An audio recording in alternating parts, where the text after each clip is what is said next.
Good morning. This is Pastor Ernie Lewis of the Blue Point Church in Sisney, Illinois, with your thoughts for Thursday.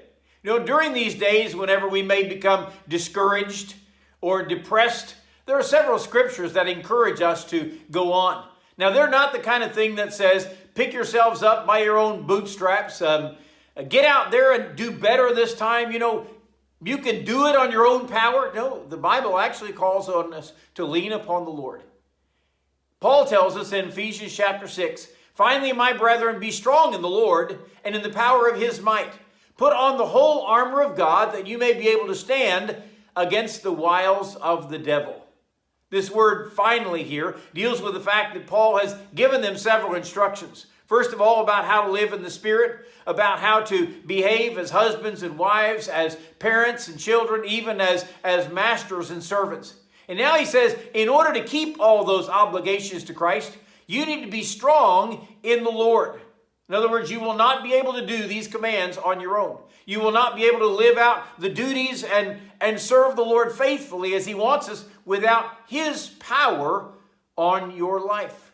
We are to be strong in the Lord as believers, not because we're tough or we can face anything, but it's through his power and his strength. We withstand this world because we have the power of his might. And Paul even warns us there, we're going to be facing the wiles of the devil.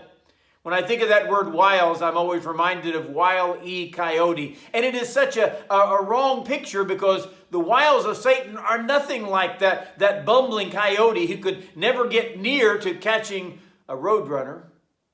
The wiles of the devil are thought out and oftentimes will trip us up if we're not careful.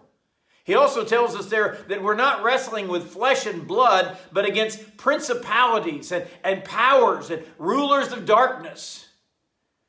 Not like Al Sharpston was talking about last week in his funeral sermon for George Floyd. We're actually talking about the principalities and the powers of Satan. We're actually talking about spiritual wickedness where he is attacking us, and he says we're wrestling. This is actually hand-to-hand combat in the days that we live in. So we must be strong in the Lord and in the power of his might. We need to be strengthened today for the task that we're going to face. Whatever it is, we're not called to go it alone. We're called to lean upon the Lord.